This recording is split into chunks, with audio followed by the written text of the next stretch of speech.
Now, Alex, one of the things that Trump was also talking about in the second part of that was deranged Jack Smith. And we're expecting to see action from Congress and Jim Jordan on this. But what do you think is coming next for that case, as we're seeing some of the people who've been trying to put Trump in a corner, which didn't work, now facing some of the music? Yeah, I think that it's long awaited. The American public didn't like what they saw with the weaponization of the justice system against Donald Trump, as you mentioned. Jack Smith bringing 2 of the 4 indictments we saw in a matter of 4 months. Wild, crazy, unprecedented stuff. And I think it's about time. I actually spoke with Jim Jordan last week. I asked him what his plans were with Jack Smith. This is something he's continuously said would be on the table. And it looks like he's going to finally have to get some answers. Jack Smith hasn't been responding. And by October 28th, it looks like he is now compelled to do so. And honestly, the New York Jets weren't the only things crashing and burning in London earlier this week. We saw Jack Smith popped up in London. He was speaking out, guess what, against President Trump, and he was crying about, this is so ironic, the weaponization of the Justice Department. The idea that politics would play a role in big cases like this, it's absolutely ludicrous, and it's totally contrary to my experience as a prosecutor. You can't say, I want this outcome, let me throw the rules out.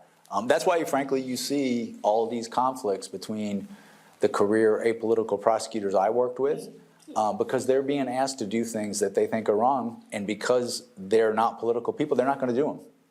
And I think that explains why you've seen the resignations, you've seen people leave the department.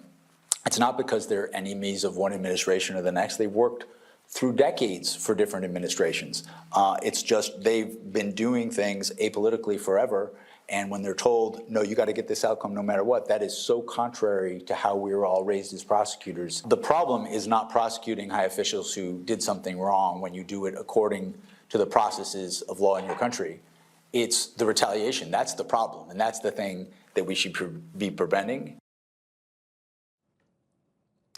That is live from the Islamic State of the United Kingdom. And that is, of course, particularly rich coming from Jack Smith, whose politically motivated and fraudulent charges against Donald Trump were all dismissed. Okay, Alex, you've basically written the book about this guy. Just catch us up on this. I could feel your blood boiling. Yeah, I just have to note it's so rich that he would go somewhere else to say all this, especially since he was appointed when he was a special counsel, when he was living as a private citizen overseas, which is obviously one of the standing issues that got rid of the case down at Mar-a-Lago.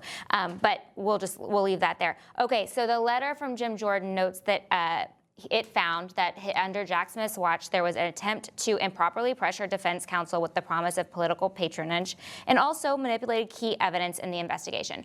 So it is unbelievably rich that he is sitting there lecturing what prosecutors do and their ethical duties when it's clear that Jim Jordan has evidence that there was misconduct under his watch. And I can't wait till he has to answer questions for it. Elizabeth, Trump calls Jack Smith deranged Jack Smith. I don't think he means that as a compliment.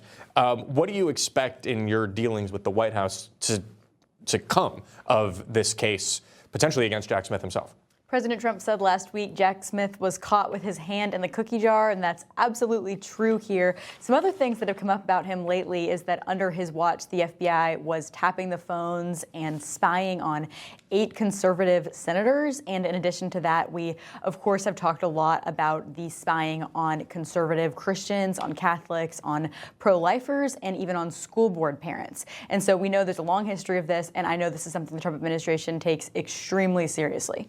And one of the things that's important with that is President Trump has said that, in essence, to paraphrase, it would be a politicized justice system to not go after some of these people, some of whose crimes are so laughably in the public. And we'll talk about Tish James, I'm sure, again shortly. But Bradley, what do you make of how, we just see all of the time that the people who go after Trump usually are guilty of literally the things that they're prosecuting him for. But, we've talked about James Comey, Tish James, Adam Schiff, Fani Willis. Let's add Jack Smith to the list here of the people who've tried to get Trump, but obviously have not succeeded.